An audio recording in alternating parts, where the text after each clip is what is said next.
Voilà, mes amis, on va commencer notre paracha, Parshat Bo, la paracha qui parle de la sortie de la prison, puisque comme vous le savez, le mot Égypte n'existe pas dans la Torah, c'est le mot Mitzrayim qui veut dire la prison.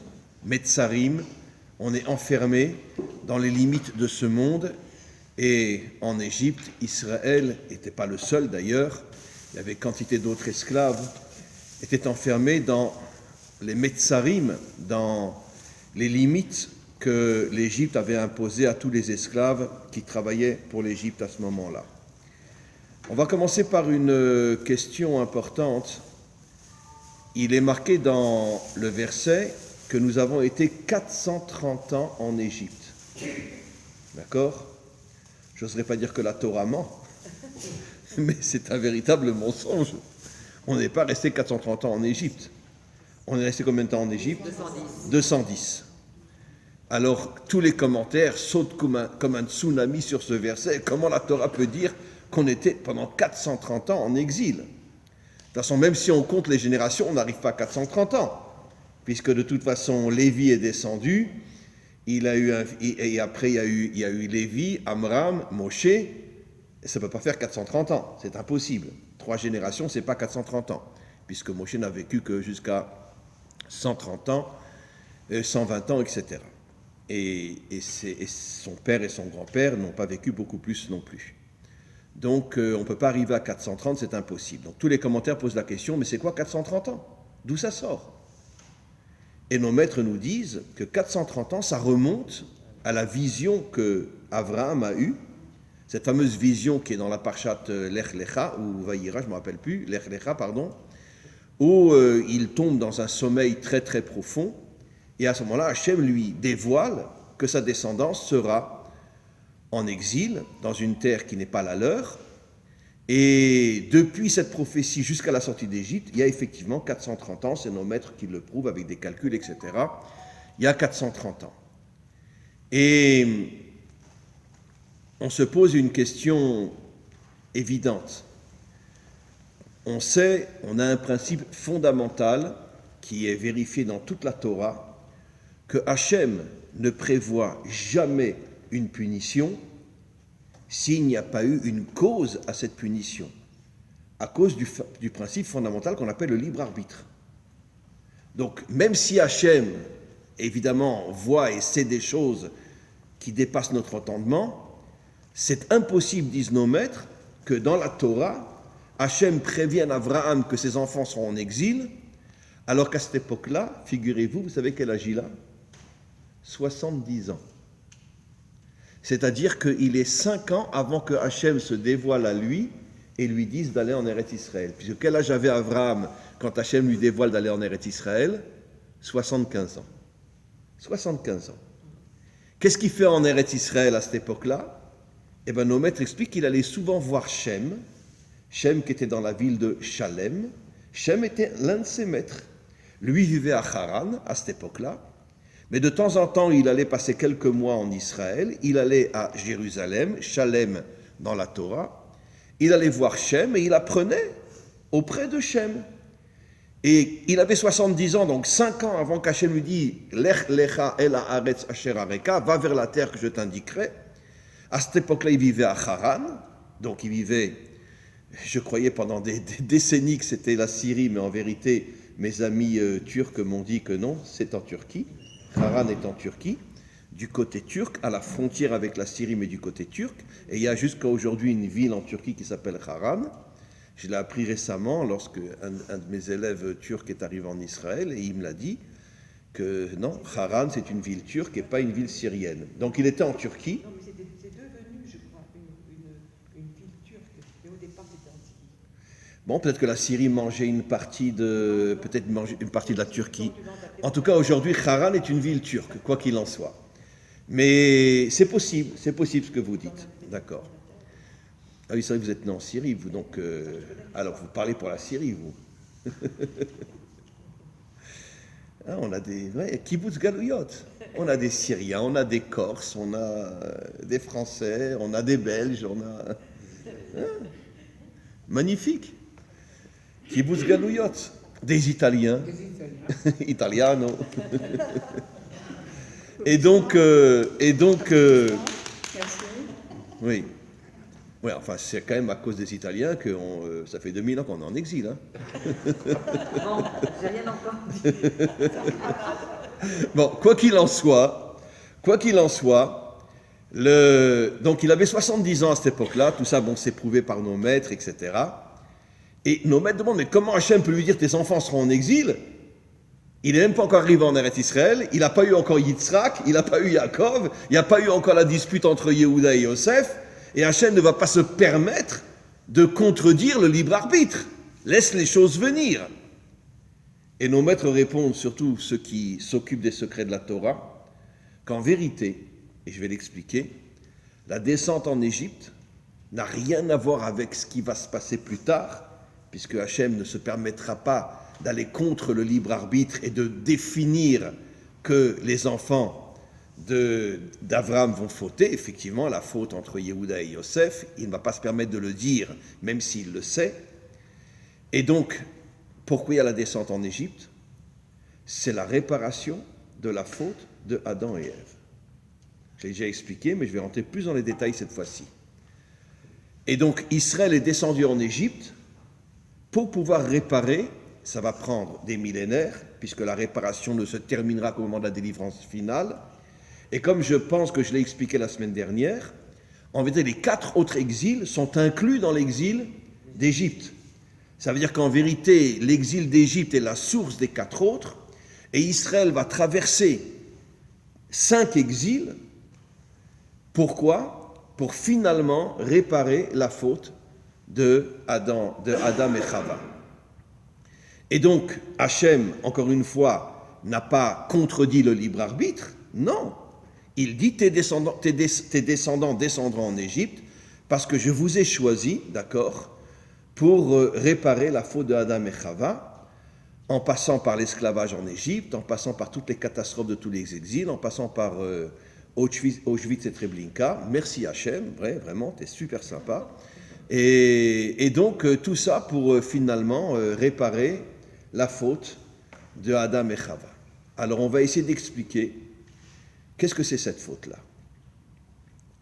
Normalement, comme je l'ai expliqué des dizaines de fois, s'ils avaient attendu jusqu'à la sortie du Shabbat, à ce moment-là, ils auraient réparé le monde. Comment s'appelle cet arbre-là? Etz Adaat Tov Vera, l'arbre du bien et du mal. Nos maîtres nous disent, ils donnent un exemple extraordinaire. C'est comme si je dis, voilà, dans cette salle, il y a une table et des chaises. Est-ce que la table et les chaises sont l'un dans l'autre? Non.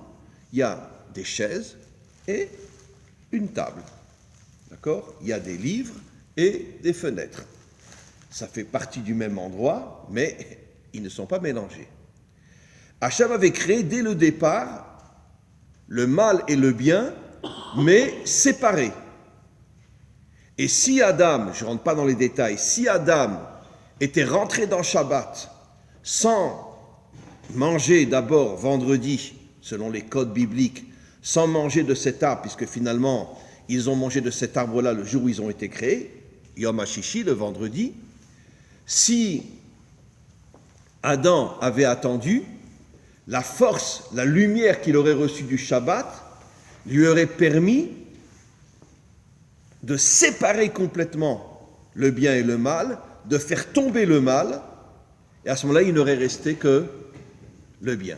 D'accord? C'est comme, donnons un exemple simple, c'est comme si Hachem, dès le départ, crée des gens bien et des gens méchants, mais ils sont séparés. Et si Adam et Ève avaient attendu jusqu'à Motzei Shabbat, ils auraient pris le mal, ils l'auraient jeté dehors, et il n'aurait resté que le bien. Malheureusement, ils n'ont pas écouté l'ordre d'Hachem, ils se sont précipités à manger de cet arbre-là, ce ne sont que des codes, n'imaginez pas qu'il y avait un arbre, etc. Tout ça, ce sont des codes, bien sûr, comme on le sait. Le Ari Akadosh est le premier à me dire, il n'y avait pas d'arbre, etc. C'est uniquement des codes. Mais en vérité, nous, on parle maintenant de l'essentiel, le bien et le mal. Et donc, ils se sont précipités. Et qu'est-ce qui s'est passé? Le mal, dans leur faute, a englouti le bien, et le mal va être l'écorce qui cache le bien. C'est pour ça que comment nos maîtres, les maîtres des secrets, le Zohar, le Ari Akadosh, dans la Chassidut, comment on appelle le mal? Klippa. Les commentaires se posent la question, pourquoi Klippa? Klippa, ça veut dire écorce. Pourquoi écorce? C'est tellement profond, c'est tellement beau. Merci, maître d'Israël, pour nous faire comprendre que le mal, c'est pas seulement le mal. Le mal, c'est une écorce qui empêche le bien de se dévoiler. C'est-à-dire le bien est en prison à l'intérieur de la Klippa, à l'intérieur du mal. Le mal s'est accaparé tout le bien et le bien est en prison. Un exemple que j'ai déjà donné des milliers de fois, que je répète, vous savez que l'âme de Rabbi Shimon Bar Yochai était emprisonnée dans les clipotes dans le monde d'en haut, et qui a libéré l'âme de Rabbi Shimon, et grâce à lui, il y aura la délivrance finale, grâce au Zohar, comme on le sait. C'est Moshe Rabbeinu, quand il est monté chercher la Torah, il a ressenti que l'âme de Rabbi Shimon était prisonnière, et il l'a libérée. Ça veut dire que les clipotes s'arrangent pour tenir prisonniers les âmes les plus grandes. Où était prisonnière l'âme de Rabbi Akiva? Dans le roi Sisra, le pire ennemi d'Israël. Lisez la Bible, vous verrez. Où était prisonnière l'âme de Rabbi Meir? Dans la famille des Césars de Rome. Où étaient prisonniers, plus encore, les âmes de Shamaya et Aftalion, les maîtres de Hillel et Shammai, dans Sancheriv, celui qui a exilé les 10 tribus. Et nos maîtres ont le culot de dire que même des descendants de Haman, le Hitler de l'époque, sont devenus des grands maîtres qui ont enseigné la Torah à Bnei Brak. Parce que Bnei Brak existait déjà il y a 2000 ans. C'est dans la Gemara, c'est pas de moi. Ça veut dire qu'on voit que de tous les plus grands Réchaïm sont sortis des âmes les plus grandes d'Israël. Rabbi Akiva, Rabbi Meir, Shamaya, Ve'aftalion, Unkelos. Ils sont tous sortis de ceux qui se sont battus pour détruire Israël. Excusez-moi de le dire, je n'ai aucun doute que si Hitler avait eu des enfants, peut-être dans 5 ou 6 ou 10 générations, on aurait eu un grand rave qui serait sorti de lui. Parce que si c'est sorti d'Aman, ça peut sortir d'Hitler aussi. Puisque Aman était Hitler. Il a voulu, c'est le premier qui a parlé de génocider tout Israël. Et de lui sont sortis des grands maîtres qui enseignaient la Torah à Bnei Brak. Qu'est-ce qu'on voit de là? Que toutes les grandes lumières sont emprisonnées dans le mal, et c'est pour ça que nos maîtres nous disent que le mal est une clipa, une écorce qui cache le fruit. Tant que tu ne détruiras pas la clipa, tu ne pourras pas atteindre le fruit. Maintenant, vous allez comprendre une chose que j'ai souvent citée, mais je ne l'ai jamais expliquée comme je vais l'expliquer aujourd'hui. Vous savez que la valeur numérique du mot Nachash, le serpent qui représente le mal, est la même valeur numérique que le mot Mashiach. Comment c'est possible? Le serpent, le Mashiach, la même valeur numérique? Le Ari Akadosh explique. Vous savez pourquoi il ne se dévoile pas le Mashiach? D'accord? Vous savez pourquoi on nous saoule constamment en nous disant « Mais t'inquiète pas, le Messie va venir !» D'accord? Vous savez pourquoi il ne vient pas le Mashiach? Parce qu'il est emprisonné, son âme est en prison dans le mal. Et le Mashiach, nous on dit on attend le Mashiach. Il faut une fois pour toutes qu'on arrête d'écouter toutes ces bêtises-là. C'est pas nous qui attendons le Mashiach, c'est lui qui nous attend. Mais cassez l'écorce, libérez-moi. Libérez-moi, je suis en prison dans le serpent. Libérez-moi, cassez l'écorce. Qui c'est qui a le courage de partir en guerre contre le Nachash? D'accord? Qui c'est qui a le courage? Bon, les Corses, ils sont forts. Alors, tu vas y aller? Pourquoi pas? Hein? Oui. Comment? Il n'y a rien qui empêche. Mais le grand problème, comme j'ai expliqué, à chaque fois qu'il y a eu quelqu'un qui est parti en guerre contre le mal, il a pris une balle dans la tête. C'est ça le problème. Vous ne trouverez pas un seul qui est parti en guerre contre le mal qui ne s'est pas fait assassiner. Et pour partir en guerre contre le mal, déjà il faut ignorer le mal. Il ne faut pas le prendre avec soi. D'accord, mais... Il ne faut pas être un buvard, sinon on est mal. Va dire à Bennett qu'il n'est pas net.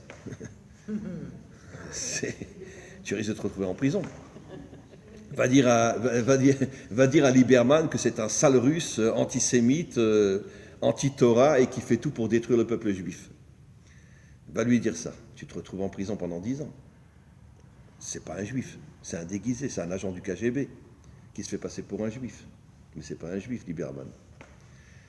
Bon, on en a beaucoup des introduits chez nous, hein, dans le monde entier.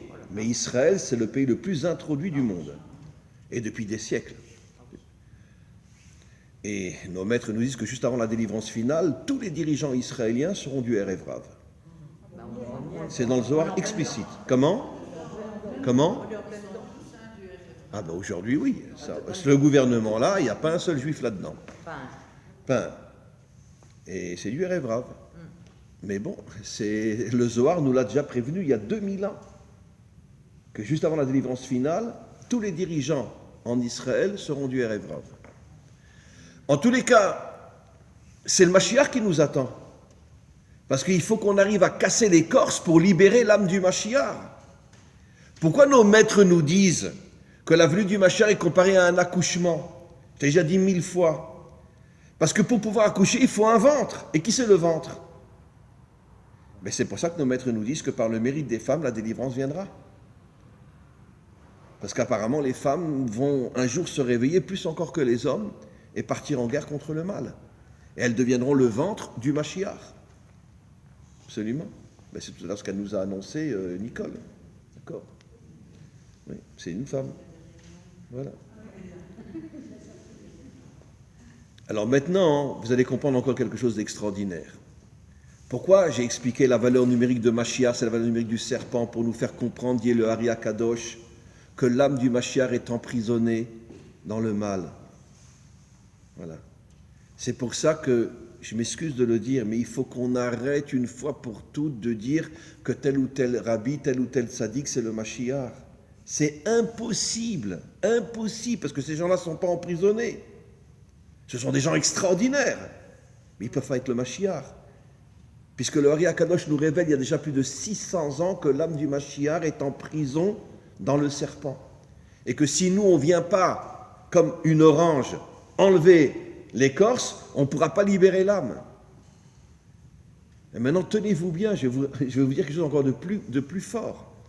On l'a déjà dit, mais pas dans le contexte que je l'explique aujourd'hui. Cette parcha s'appelle Parchat Bo.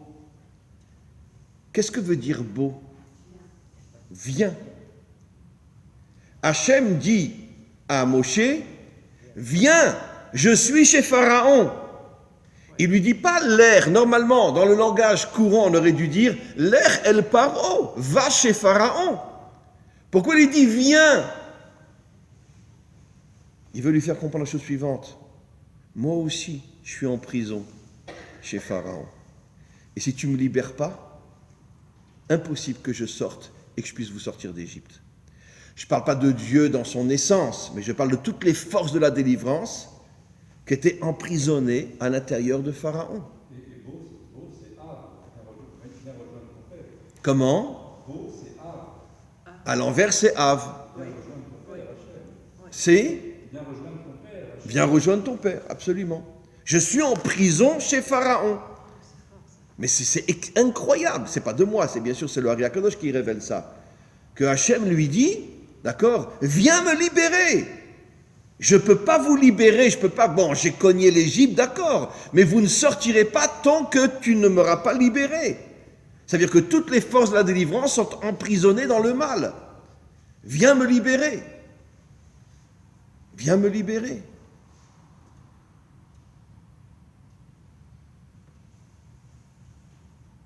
C'est incroyable, hein, je répète cette histoire parce que ça me monte comme ça à la tête, mais je veux dire, on en a eu un vrai courageux qui a lancé le processus du retour d'Israël sur sa terre. Il ne mangeait pas kasher, il ne faisait pas Shabbat, d'accord? Et pourtant, il a vu, il est rentré on appelle ça dans le truc militaire, au moment où Dreyfus a été humilié, etc., alors qu'il savait très bien que c'était un coup monté, Zola aussi l'a dit, et à ce moment-là, il a eu un réveil. C'était un juif complètement assimilé, un juif autrichien complètement assimilé. Rien, il faisait rien. Et quand il a vu cette humiliation, ça crée un réveil en lui, et toute sa vie, après, il l'a consacrée au retour d'Israël sur sa terre. Et c'était pas évident. Ça veut dire que d'une certaine manière, il a commencé à casser la clipa. Et sa femme ne l'a pas suivi. Sa femme l'a quitté, elle est partie en France. Si je ne me trompe pas, elle est partie à Toulouse. Et comme elle était complètement assimilée, sa femme, tous ses fils sont devenus catholiques.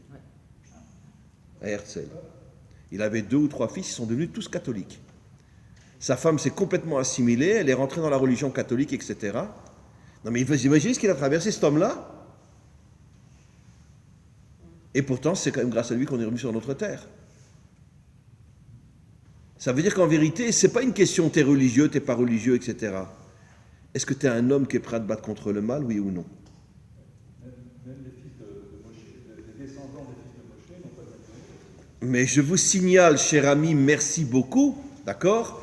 On demande à notre grand maître Moshe de se boucher les oreilles. Le premier idolâtre en Eretz Israël était le petit-fils de Moshe Rabbeinu. C'est dur, hein? Non, on comprend rien l'histoire. Non, mais on comprend rien. On revient sur notre terre grâce à Herzl, celui qui nous libère et qui nous donne la Torah. Son petit-fils est le premier idolâtre en terre d'Israël. Il faut avoir sa propre personnalité, il ne faut pas suivre son père, sinon on fait tout le contraire. Mais pourquoi je vous ai dit ça, mes amis? Pour vous faire comprendre que depuis la faute de Adam, le mal est dans le bien est dans le mal, tout est mélangé. Et David n'a pas mis au monde un fils qui a voulu le tuer, qui a violé toutes ses femmes, Avshalom. Mais comment David peut mettre au monde un fils pareil? Parce que de la même manière que le mal a capturé le bien, il y a énormément de mal qui se cache dans le bien aussi. Tout est mélangé aujourd'hui. Mais l'âme du Mashiach est prisonnière à l'intérieur du serpent. Les forces de la délivrance sont prisonnières à l'intérieur de Pharaon. Et Hachem dit à Moshe, viens me libérer, sinon vous ne sortez pas d'Égypte. On continue. Et comment tu vas me libérer? Comment tu vas me libérer? Alors on l'a déjà dit aussi, mais dans le contexte d'aujourd'hui, c'est beaucoup plus profond. Hachem décide de libérer Israël le 15 Nissan, le lendemain du 14 Nissan. En Égypte, le jour du 14 Nissan, c'est la grande fête idolâtre, le culte du mouton. Ben, très bien. Le culte du mouton. Mais les idolâtres commençaient, les Égyptiens avaient des milliers d'idoles. Pourquoi Hachem choisit précisément que vous voulez être libérés? Alors vous devez agresser les Égyptiens le jour de leur fête, d'accord? Vous imaginez, c'est comme si, bon, on ne le fera pas, nous, il n'y a aucune chance qu'on le fera, hein, d'accord? Mais imaginez que tout d'un coup le Mashiach vienne ou Hachem nous dise, ah, vous voulez être libérés? Eh bien le jour de Noël, vous prenez tous les sapins, vous les brûlez en public, etc. Bon. Qui c'est qui va oser faire ça? Personne. Aucune chance. Eh bien 80% des Juifs ont refusé de le faire. Ils ont tous disparu en Égypte. Seulement 1/5 a eu le courage. Et pourquoi, demande entre autres le Hari HaKadosh, beaucoup de mes commentaires aujourd'hui c'est sur le Hari HaKadosh, pourquoi Hachem a choisi précisément cette date? La date du culte du mouton. Parce qu'en vérité, qu'est-ce qui se cache derrière? Qu'est-ce qu'il avait fait Pharaon? Il avait transformé tous les peuples en moutons. Comme aujourd'hui. Voilà. Pareil. Comment? Comme aujourd'hui. Aujourd'hui, plus que jamais. Ah ben, Voilà. Et le pays le plus mouton de la terre, c'est... nous. Vive Israël. Très bien. En tous les cas, oui. Bon, il y a quelques vrais juifs parmi nous. Heureusement. Mais on est très moutons quand même. Hein, d'accord? Très bien. Quoi qu'il en soit, non, on n'est pas moutons. Heureusement qu'on a des Corses avec nous, parce que les Corses, ils sont costauds. Hein? Tiens, tu connais la chanson de Fiori et de... Comment il s'appelle l'autre qui chante avec Fiori, là? Fiori, c'était un Corse, hein? Oui, Patrick Fiori. Et il chante avec Avec Bruel. Ben Guigui, Bruel. Il chante en corse. Ouais. Non, avec Bruel, il chante. Bruel, c'est un juif. Il chante avec Bruel. Une chanson magnifique, Corsica. Corsica. Magnifique, cette chanson. Et donc, et il faut écouter Fiori, hein, c'est un chanteur extraordinaire. Hein. Tapez dans YouTube Fiori, c'est un sacré chanteur. Ses chansons sont d'une profondeur, vraiment un homme extraordinaire. Et Fiori s'appelle. Patrick Fiori, mais vraiment un chanteur. Ses chansons sont très profondes et vraiment un homme bien. Et on revient maintenant. Tue l'agneau. Ça veut dire quoi, tue l'agneau? Quel est le message qui se cache? Devenez des guerriers. Défoncez Pharaon. Parce que si vous avez le courage, le jour le plus idolâtre de l'Égypte, le 14 Nissan, et Hachem leur dit, attention, hein, vous cuisez pas l'agneau dans une marmite dans la cuisine. Je veux dehors, à la hèche, barbecue, que toute l'odeur se répande. Je veux que vous provoquiez les Égyptiens le jour où ils rentrent tous dans leur temple pour se prosterner devant la statue de l'agneau. Et vous allez leur montrer que vous cessez d'être des agneaux. Parce que pendant 210 ans, d'accord, et les Juifs, c'était des agneaux. Des victimes. Oui, des victimes, d'accord.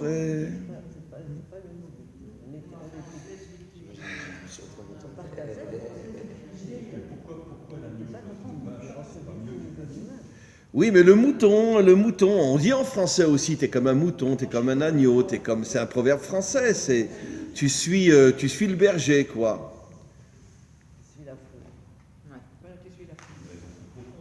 Bon, c'est vrai que je suis un Ashkenaz un petit peu extrémiste, et je vais vous raconter une histoire. Récemment, j'ai vu un film, d'accord, sur un film, mais vraiment extraordinaire, authentique, sur le Mossad, qui veut capturer en Allemagne, à l'époque c'est en Allemagne de l'Est, avant la tombée du mur, où il y a malheureusement un grand assassin chirurgien, l'un des plus grands chirurgiens de Birkenau. C'est pas Mengele était à Auschwitz, et le Mossad envoie 2 hommes et une femme pour l'attraper. Et c'est un film extraordinaire, un film authentique, c'est pas du cinéma, quoi. Comment ? Je me rappelle pas comment. C'est sur Netflix. Comment il s'appelle? Marchera sur l'eau. Tu marcheras sur l'eau. Ah, ok. Un film extraordinaire. Un film extraordinaire. Et parce que c'est un film authentique, vraiment. Et alors donc ils arrivent à le capturer. Bon, finalement il s'échappera et puis après ils le retrouveront 30 ans après, ils le tueront. Mais donc un type qui a fait des horreurs, on voit des photos, des enfants coupés en morceaux, etc. Enfin bon, bref, un truc inimaginable. Une ordure comme c'est pas possible. Ils arrivent à l'attraper. Bon, après, il s'échappera de là où ils le mettent dans la maison.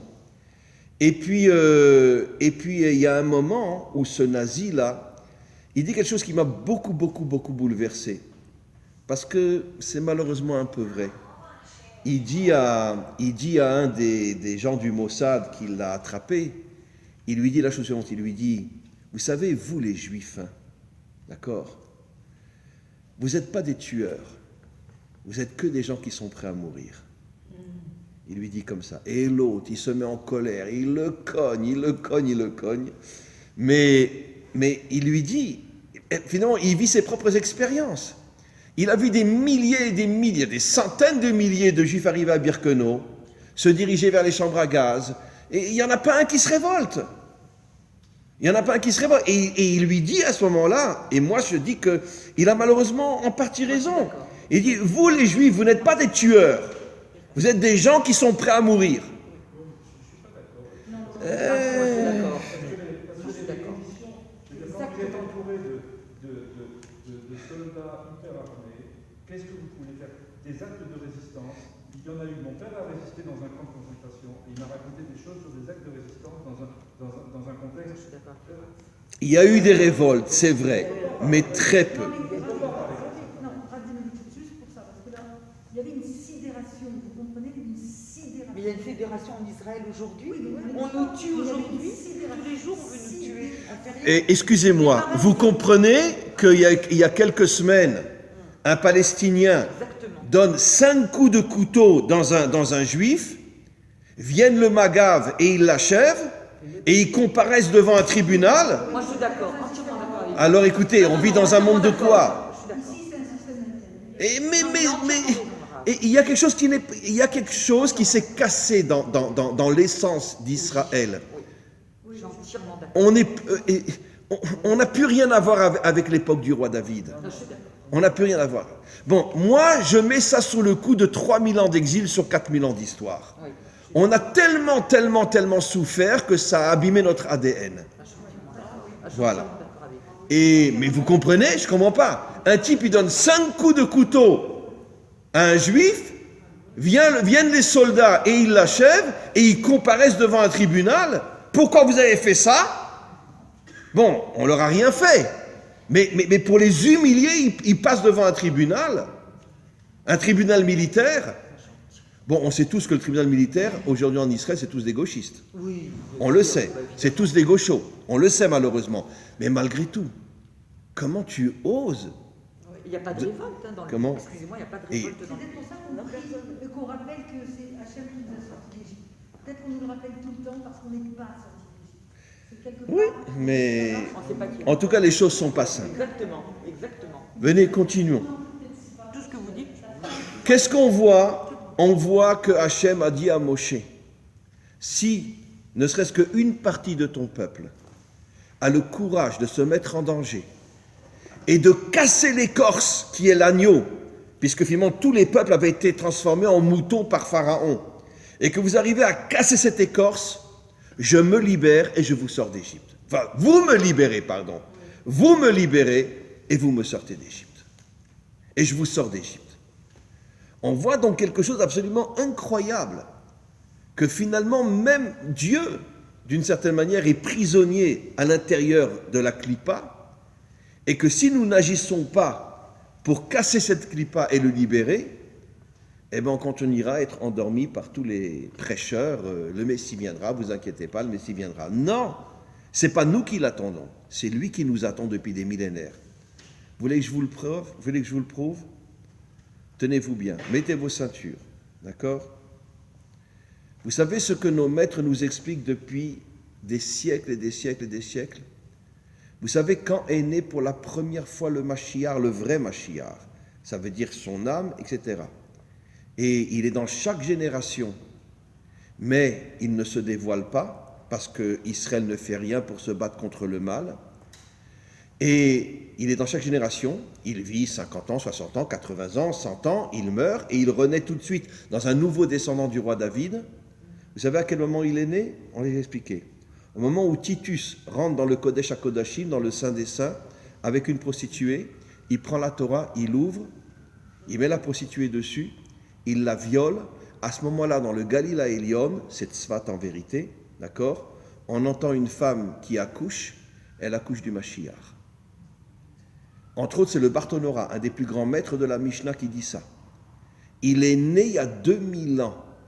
Il est présent au milieu de nous dans chaque génération. Le Bartonora dit ça. Et alors pourquoi il ne se dévoile pas? Parce qu'il a besoin d'un ventre pour se dévoiler. Le ventre, c'est nous. Et malheureusement, ça fait 2000 ans que ce ventre n'est pas prêt à accoucher. Vous savez comment nos maîtres appellent le Mashiach dans le Talmud?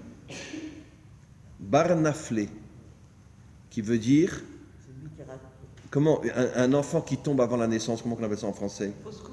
Fausse couche. Il y a, la Gemara apporte une histoire entre deux maîtres qui se promenaient. Il y en a un qui dit, mais quand c'est qui viendra, Bar Naflé, quand c'est qui viendra, comment on dit en français? L'avorton. L'autre lui dit, mais comment tu oses appeler le Mashiach l'avorton? Mais t'es pas normal, il lui dit. Il dit, oui, c'est un avorton. Pourquoi? Parce que ça fait 2000 ans qu'il est parmi nous, et dans chaque génération, c'est comme une fausse couche, il n'arrive pas à se dévoiler. Alors il lui dit, mais pourquoi il n'arrive pas à se dévoiler? Il dit, mais tu crois qu'il va venir tout seul? Il faut que nous, on l'aide à venir. Et nous, on ne fait rien pour l'aider à venir, et c'est pour ça qu'il ne vient pas. Voilà. Donc, 80% d'Israël refuse de prendre l'agneau et provoquer les Égyptiens, il n'y a que 1/5 qui a le courage. Maintenant, on va aller plus loin. Est-ce que vous pensez que tous les Juifs étaient esclaves en Égypte? Non. Pas du tout. Vous savez qui c'est qui a eu le courage de tuer l'agneau? C'est les 20% qui étaient esclaves. Les 80%, c'était quoi? C'était des bourgeois. Parce que l'Égypte, disent nos maîtres, avait institué. Ou tu payes un impôt de folie et tu n'es pas transformé en esclave, ou tu n'as pas de quoi payer, tu deviens esclave. 80% des Juifs avaient suffisamment d'argent et donc payaient un impôt incroyable et n'étaient pas transformés en esclaves. 20% qui n'avaient pas les moyens, c'est ces 20% qui ont été transformés en esclaves. Ceux qui ont brûlé l'agneau, c'était les esclaves. C'est eux qui sont sortis. Comme dit le premier verset des 10 commandements, je vous ai sortis de la maison d'esclavage. Mais les 80% qui ne sont pas sortis, c'était les riches. Et pourquoi ils ne sont pas sortis? Comment? Je crois que c'était les Lévis. Non, les Lévis sont sortis aussi. Mais 80%, c'était de toutes les tribus, des gens qui avaient les moyens de payer un impôt énorme et ne sont pas sortis. Comment? Ceux qui restent dans la galoute aujourd'hui pour les mêmes raisons. Oui, oui. On sait très bien ce qui se passe en Galoute. Là où les Juifs font du fric, c'est là où naît un nouveau Hitler. Où étaient les Juifs les plus riches, les plus heureux de toute la terre avant la Shoah? En Allemagne. On le sait. C'est là qu'ils étaient le mieux. Tous assimilés, 80% étaient assimilés, 80% mariés avec des non-juifs, tous friqués, et Hitler est venu. Voilà. Et aujourd'hui, c'est en train de commencer en Amérique. C'est en train de commencer en Amérique et on ne sait pas ce que, malheureusement, il va se passer en Amérique. On continue. Donc, c'est les esclaves qui sortent. Pourquoi les esclaves? Mais parce que les riches, eux, ils ne se sentent pas comme des moutons. On va dire, ce sont de vrais moutons. Mais ils ne le ressentent pas. Mais les esclaves, eux, qui étaient fouettés, qui étaient piétinés, qui étaient maltraités, etc., ils ont fini par sentir qu'il faut se révolter. On ne peut pas continuer comme ça. Et c'est pour ça qu'ils ont eu le courage de tuer l'agneau. On va maintenant passer à un autre niveau, assez extraordinaire aussi, puisque dans cette paracha, on parle de la matzah et du chametz. Alors, quelle est la différence entre le mot matzah et le mot chametz? 20 minutes. Comment? 18 minutes. Ah, 18 minutes qui est chaï. Si tu laisses la pâte 18 minutes sur la table, bon, aujourd'hui on met du levain, tout ça, mais on n'est pas obligé. Tu fais de la pâte, tu la mets tout de suite dans le four, c'est de la matzah.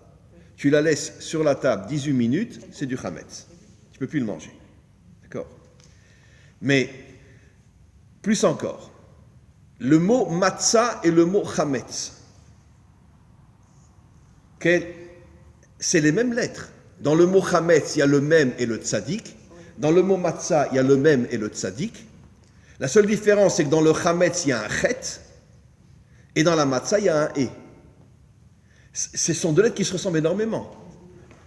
Il y a une petite lettre et l'autre qui est fermée. Qui c'est qui a un petit stylo? Je vous montre quand même. Un petit stylo. Parce que je vais vous le montrer. Merci beaucoup. Alors, le chet et le et. Moi, je ne sais pas si vous voyez, le chet et le et. Alors, le chet est complètement fermé, mais il est ouvert en bas. Tombez, tombez, tombez, tombez, mais n'essayez pas de vous échapper, impossible. Chametz. Par contre, le et, on est arrivé à briser un mur. En haut. Comme pour dire, on se connecte avec le maître du monde. En haut.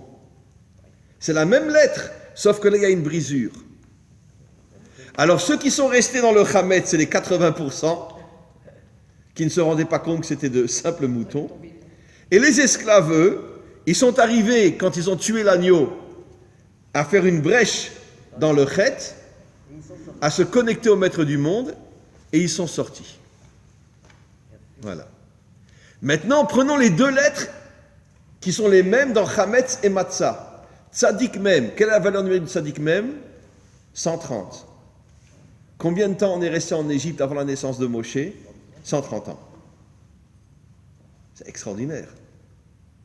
C'est beau la Torah quand même. Hein? Ah, c'est magnifique. Alors ça veut dire quoi? 130 ans avant que commence le processus de la délivrance. Puisque Moshe nous a sortis quand il avait 80 ans, 130 plus 80, 210. 210 ans en Égypte. Mais le processus de la délivrance commence quand Moshe naît. Donc pendant 130 ans, on est complètement en exil. Aucun commencement de la délivrance. Au bout de 130 ans, commence le processus de la délivrance. Ça va durer 80 années. Très bien. Donc 80% qui ne sortent pas, ils sont dans le chet. Et ceux qui sortent sont dans le hé. C'est pour ça qu'Hachem leur dit, regardez, vous avez été 130 ans en Égypte, dans un esclavage de folie. Maintenant, ceux qui arriveront à casser le chet mangeront de la matzah, puisque dans la matzah il y a le hé. Et ceux qui ne sont pas arrivés à casser le chet, eh ben, ils continueront à manger du chametz. Et c'est effectivement ce qui s'est passé. Les 80% des Juifs n'ont pas mangé de la matzah à ce moment-là. Ils ont continué à continuer du chametz. Ça veut dire qu'il y a un secret extraordinaire dans le mot chametz et dans le mot matzah. Brise la prison, échappe-toi. C'est ça le hé. Maintenant, vous comprenez maintenant pourquoi, au tout début de la Torah, il est dit que le monde a été créé He Bar'am, que Dieu a créé le monde avec le hé. C'est un passouk explicite. Le monde a été créé avec le hé. On a été créé avec toutes les lettres. Mais pourquoi on met en évidence le hé? Pour te faire comprendre que ce monde est une prison. Et celui qui n'aura pas le courage de briser un mur, d'accord, ne sera pas un homme authentique. Pour devenir un homme authentique, il faut le hé. Brise une partie du mur et échappe-toi. Voilà. C'est pour ça que le hé a été rajouté au mont Abraham. Et c'est pour ça que le hé représente la malchoute. Et qu'est-ce que c'est la malchoute? Meler Porez Geder la Asatlo Derer. Le roi défonce tous les obstacles pour se faire un chemin. C'est ça la définition d'un roi, d'après nos maîtres. Un défonceur d'obstacles. Et c'est pour ça qu'on a rajouté le hé à Abraham, qu'on a rajouté le hé à Sarah, pour nous faire comprendre qu'eux ont eu le courage de briser les obstacles. Ça a été les premiers qui ont brisé les obstacles.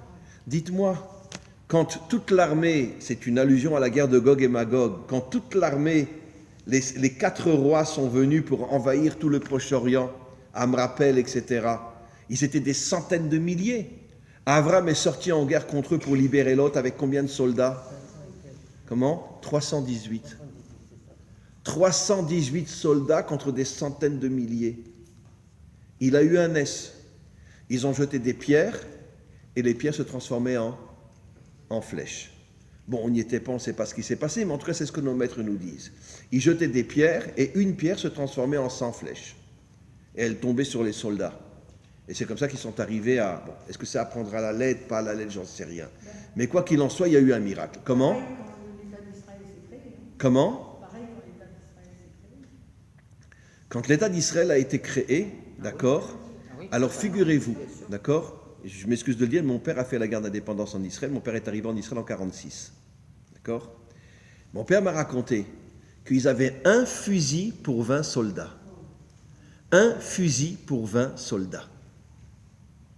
Ils avaient très peu d'armes. Par contre, les Arabes, eux, 4 armées venant de 4 pays, ils avaient tous plusieurs fusils. Ils avaient un fusil pour 20 soldats. Et ils ont quand même gagné. Voilà. Un fusil pour 20 soldats. Ça, je l'ai entendu de la bouche de mon père.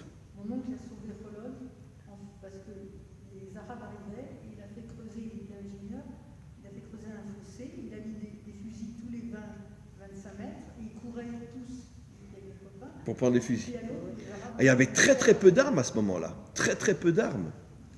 Il n'y avait pratiquement pas de canon, pas de tank, rien. C'était de simples fusils. Et 1 pour 20.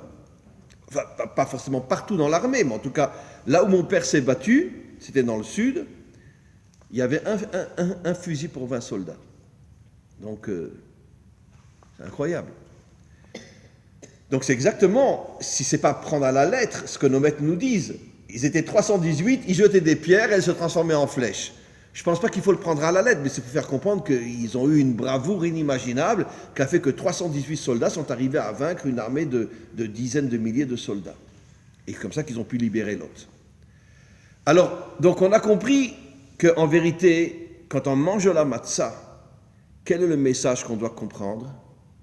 Sors de ta prison, brise un mur, sors de ta prison. Ça veut dire quoi, sors de ta prison? Bats-toi contre le mal. D'accord? Je vais redire une chose que j'ai déjà dit des milliers de fois, mais moi je m'excuse, mais ça ne me gêne pas de le redire. D'accord? Qui c'est qui a créé les religions? Les dictateurs, pour nous endormir. Dieu est notre sauveur, le Messie viendra, priez, tout ira bien. D'accord? Et comme ça, vous restez soumis à toutes les forces du mal qui ont créé la religion pour pouvoir vous affaiblir. Mais quelle est la preuve dans la Torah elle-même que la religion a été créée par les puissances financières et politiques? Eh bien, quels étaient les pires ennemis de Moshe, le libérateur? Datan ve Aviram. Dans le mot Datan, il y a le mot Dat qui veut dire religion, et dans le mot Aviram, mon père est puissant, le fric et le pouvoir. Ils étaient ensemble. Ce qu'on appelle en français l'union entre le clergé et la noblesse. Et bien la première qui a le courage de nous dire qu'il y a une union entre le clergé et la noblesse, c'est dans la Torah, Datan ve Aviram. Par contre, le père de Moshe s'appelle Amram, mon peuple. Amram, mon peuple est haut. Absolument. Amram, bravo, ça veut dire qu'il a donné toute sa vie pour son peuple. Le père de Moshe, comme Moshe aussi. Amram, mon peuple est haut. Mais les pires ennemis de Moshe étaient l'union entre le clergé et la noblesse. Voilà. Et c'est vrai jusqu'à aujourd'hui. Jusqu'à aujourd'hui, d'accord, beaucoup nous endorment. Ils nous laissent croire que si on prie, si on accomplit les mitzvot, le Messie viendra. Ça fait 2000 ans qu'on l'attend. Et ce qu'ils veulent, c'est qu'on ne fasse rien pour le faire venir. Voilà ce qu'ils veulent. Qu'on ne fasse rien pour le faire venir. Grâce à Dieu, aujourd'hui, les choses commencent à changer. Il y a un réveil même en Israël. Ne parlons pas dans les peuples. Il y a un réveil aussi énorme. Et que les gens commencent à comprendre qu'il faut arrêter d'attendre. Il faut agir. Comme je dis toujours, toute la création a été créée avec la parole. D'accord ? D'accord? Dalida. Parole et parole et parole et parole. Sauf l'homme a été créé avec l'action. Naasé, faisons. Pourquoi Dieu a choisi de créer 5 jours avec la parole et le 6e jour avec l'action? C'est pas dit Dieu dit que l'homme soit. Non, je le fais. Pourquoi? Pour laisser le libre arbitre à l'homme. Tu veux être un parleur ou tu veux être un homme d'action? 99% de l'humanité sont tous des parleurs. Le premier qui trouve quelqu'un qui agit, il a gagné. C'est pas évident, c'est difficile, très difficile. Quand je dis d'agir, je ne parle pas d'agir dans le travail ou même agir à l'armée. Je parle d'agir contre le mal. Et n'oublions pas que l'armée d'Israël est l'armée la plus limitée dans son action contre le mal. Hein, d'accord. Si un soldat ose tirer sur un Palestinien, il va en prison. D'accord? On l'a vu. Quel est le soldat qui a fait 1 an et demi ou 2 ans de prison parce qu'il a tiré, voilà, parce qu'il a tiré sur un Palestinien qui venait de poignarder je ne sais combien de Juifs. Il est venu et il lui a tiré dessus, 2 ans de prison. Et je voudrais rajouter que dans la même semaine, il y a un camion conduit par un arabe, parce que le palestinien ça n'existe pas, qui a écrasé 4 ou 5 soldats de Tsahal dans la même semaine, qui n'ont pas osé tirer. Bien sûr, mais parce qu'ils n'avaient pas d'aller en prison. Après, ouais. L'armée d'Israël est extrêmement limitée par toutes les forces gauchistes d'extrême gauche qui représentent les tribunaux militaires, etc. Et on est dans une situation catastrophique. Catastrophique.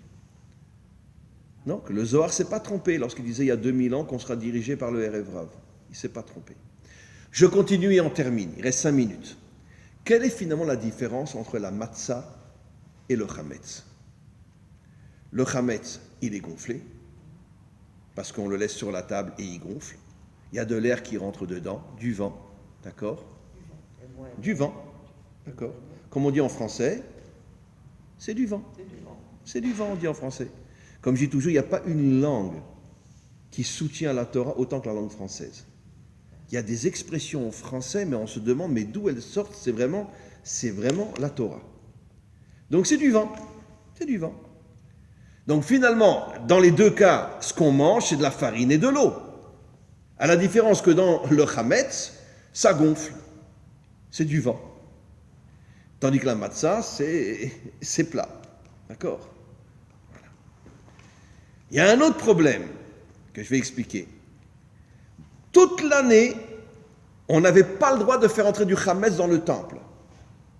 Les offrandes, même de farine, étaient du chametz. Sachez que le pain qui était sur la table dans le temple, les 12 pains, étaient aussi du chametz. Oui, ce n'était pas du pain. Il y a une seule fois dans toute l'année où on avait le droit de rentrer du chametz. Comment ? Comment ? C'est un matzah. Oui, c'était de la matzah. Le lechem apanim, c'était de la matzah. Une seule fois, je me suis trompé, une seule fois, on avait le droit de rentrer du chametz, c'était quelle fête ? Shavuot. Le jour du don de la Torah. Et là, on va comprendre quelque chose d'extraordinaire. En vérité, c'est quoi le pain ? C'est en vérité, on mange du vent. Parce qu'on ne mange pas plus que dans du chametz. De la farine et de l'eau. Et du sel. Mais le pain, il est gonflé. C'est quoi gonflé ? Mais c'est la vitrine de ce monde. Tout est séduisant, tout est beau. Je parle surtout dans le monde moderne. D'accord ? Bon, c'est vrai que si on me met sur la table une matzah et un petit pain au chocolat, c'est sûr que je vais sauter sur le petit pain au chocolat. C'est vrai. J'ai le courage de le dire. D'accord ? Hein ? Et toi, le Corse, non ? Oui. Ouais, bah oui, le petit pain au chocolat quand même. D'accord ? Parce que tu veux pas qu'on chante ensemble ? Tous les matins, il achetait un petit pain au chocolat. La. Hein ? Jodassin. Très bien. Ok, très bien. Donc, c'est sûr qu'on va manger le petit pain au chocolat. Bon, pas à Pessah, évidemment, mais dans l'année, je ne mangerai pas de matzah. Je préfère un croissant ou un petit pain au chocolat. Et on va voir justement le rapport avec le don de la Torah. Vous allez voir quelque chose d'extraordinaire. Pourquoi à Pessah, on nous interdit de manger du chametz ? Pourquoi ? J'ai expliqué, parce qu'il faut casser la prison. Mais il y a une autre notion. Arrête de te faire avoir par toute la vitrine séduisante de ce monde. Tout est gonflé, mais il n'y a que du vent, il n'y a rien. Ce n'est que du vent. C'est une notion de liberté. Voilà, c'est la notion de liberté. Libère-toi. Arrête de... Alors on devrait manger la matzah toute l'année. Comment ? Alors, dans le temple, c'était toute l'année, sauf au don de la Torah. Je vais expliquer pourquoi. Vous allez voir une petite nuance extraordinaire. Extraordinaire. Mais quoi qu'il en soit, donc à Pessah, c'est la fête où l'homme doit se libérer et arrêter d'être séduit par ses yeux. Et d'ailleurs, dans le Shema Israël, qu'est-ce qu'on dit ? Velo taturu achare einechem. Ne suivez pas vos yeux. Ne suivez pas vos yeux. D'accord ? C'est quoi suivre ses yeux ? Les belles maisons, les belles voitures, les belles femmes, l'argent, etc. Et c'est ça. Mais tout est gonflé. Parce que finalement, si tu rentres dedans, tu verras qu'il n'y a rien. D'accord ?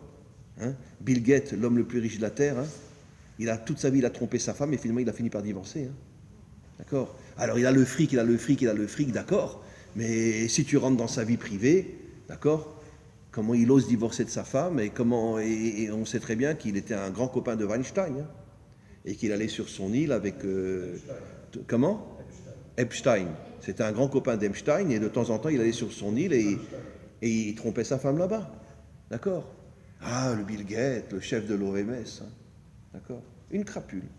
Un kitsu. Voilà. Bon, j'espère qu'il ne va pas entendre ce que je dis. Bon, en français, on le voit. Mais voilà, on le sait. Donc, c'est de belles vitrines. De belles vitrines. Quand il parle, il veut sauver le monde, etc., etc. Mais rentre dans sa vie privée. Lo, allez, nous, qu'est-ce que tu vas voir ? Lo, allez, nous, qu'est-ce que tu vas voir si tu rentres dans sa vie privée ? D'accord ? Mais bien sûr, mais ce sont des monstres, ces gens-là. Je m'excuse de vous dire, mais vous savez que j'ai énormément d'élèves africains en Afrique. Vous savez ce que les Africains m'ont révélé ? D'accord ? Que l'OMS, dont Bill Gates est le chef, toutes les expériences qu'ils font, ce sont des Africains qui me l'ont révélé, toutes les expériences qu'ils font, ils le font sur des villages éloignés en Afrique, d'accord? Quand ils veulent essayer un nouveau truc, etc., ils vont là-bas, ils amènent de l'argent, et donc ces pauvres Africains qui sont dans des villages complètement isolés, ils acceptent, ils leur donnent le médicament, d'accord? Et les 2 tiers disparaissent. Voilà. Ils font les expériences sur les Africains. Voilà. C'est de la folie. Voilà. Mais ça, beaucoup de gens ne le savent pas. Moi, je ne le savais pas jusqu'à ce que mes élèves africains me le disent. De toute façon, rien de méthode Voilà. aujourd'hui. Voilà. Alors, on a choisi, les Africains, comme ils vivent dans des villages éloignés, etc., on les prend. Et si la moitié meurt, c'est pas grave. En Chine, ça doit pas être mieux. Non, j'imagine que non aussi. Le J'imagine. clonage et tout. Ah oui, j'imagine qu'en Chine aussi, ça c'est sûr. Mais on ne sait même pas ce qui se passe. Mais mes amis, est-ce que vous savez, d'accord, que à la fin de la guerre, la CIA a récupéré tous les savants nazis qui travaillaient dans les camps, etc. Ils les ont tous amenés en Amérique pour les faire travailler pour la CIA. Tous les savants nazis qui avaient massacré, torturé, coupé en morceaux des juifs, des enfants, des femmes, etc., ils sont tous été récupérés par la CIA pour continuer leurs expériences en Amérique. Mais tout le monde le sait, ça. Ça, c'est un truc que tout le monde sait. Enfin, ceux qui veulent le savoir le savent. C'est pas caché, ça. Aujourd'hui, on le sait. Comment? Von Braun, qui était le chercheur des V2, qui dirigeait un des dirigeants du camp de Dora, il y a eu 60 000 travailleurs, entre guillemets, 30 000 sont morts. Et c'est lui qui est allé diriger aux États-Unis ensuite la recherche sur. Oui, mais bien sûr. Parce que c'était des grands savants. Les Allemands, c'est des gens qui ont un cerveau inimaginable. Et bien la CIA les a tous récupérés. Tous récupérés.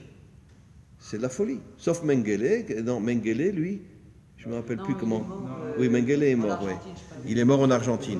Mais ils ne sont pas arrivés à le choper. Ils sont pas arrivés à... Le Mossad a essayé, mais ils ne sont pas arrivés à le choper. Et... Parce que sa famille était excessivement riche. D'ailleurs, l'entreprise s'appelait Mengele. Bien sûr. Mais je crois qu'elle existe encore. Voilà. Mais par contre, dans ce film-là dont je vous ai parlé, celui qui était le chirurgien de Birkenau, donc il est arrivé à s'échapper du Mossad. 30 ans après, ils l'ont retrouvé. Et la jeune fille qui était dans le Mossad, qui a vieilli, qui avait 30 ans de plus, et il s'est caché en Ukraine.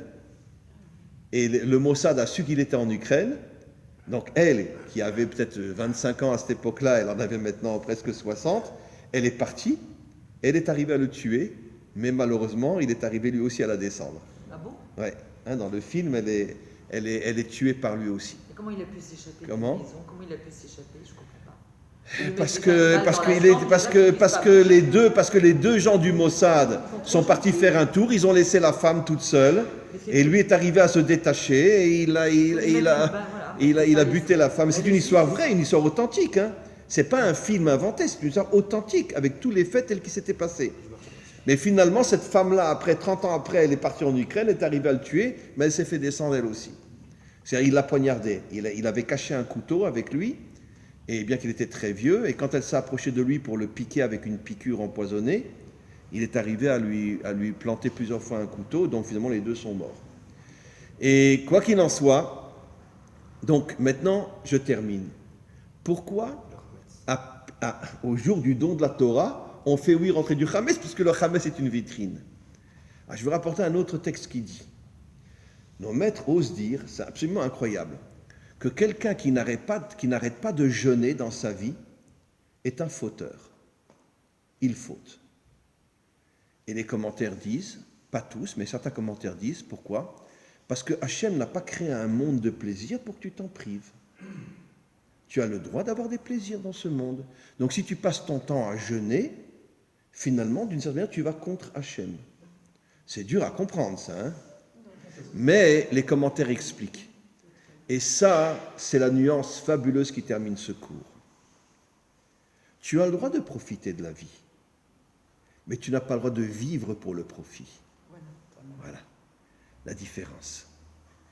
Ça veut dire que, la preuve, mes amis, dites-moi le Shabbat, on mange un petit sandwich, on se kiffe le Shabbat, hein? Non, franchement. Attends, ouais.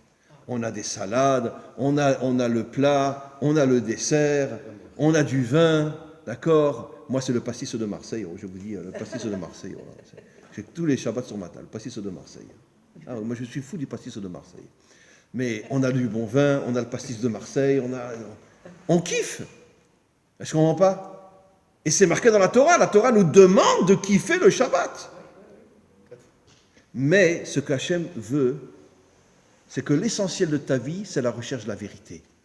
Tu as le droit de profiter de la vie, mais tu n'as pas le droit de vivre pour le profit. C'est ça la nuance. C'est pour ça que nos maîtres, vraiment, ont le courage de dire que quelqu'un qui jeûne tout le temps, c'est un fauteur. C'est un fauteur.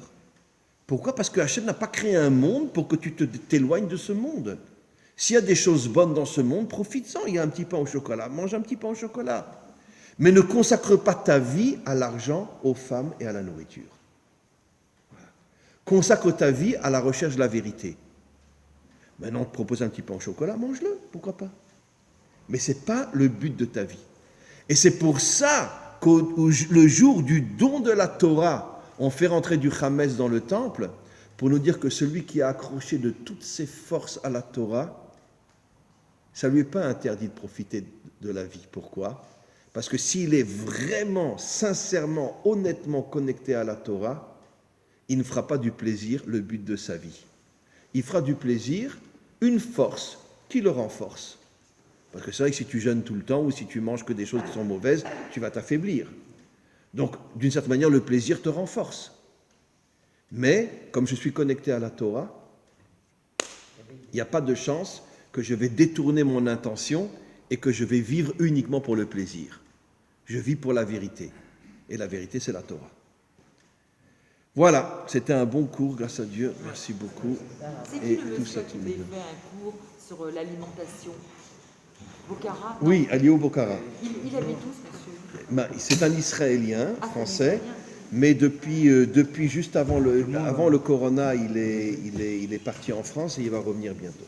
Mais c'est un nutritionniste? Non, c'est un coach nutritionniste, c'est un génie dans tous les domaines. Il travaille où? Ça, c'est chez Non, aujourd'hui, il travaille surtout sur Zoom. Il a des dizaines d'élèves sur Zoom, à qui il donne des cours de nutrition et de coach, etc. Tu l'as, Il est extraordinaire, à la maison, il est chez moi, je le ramène.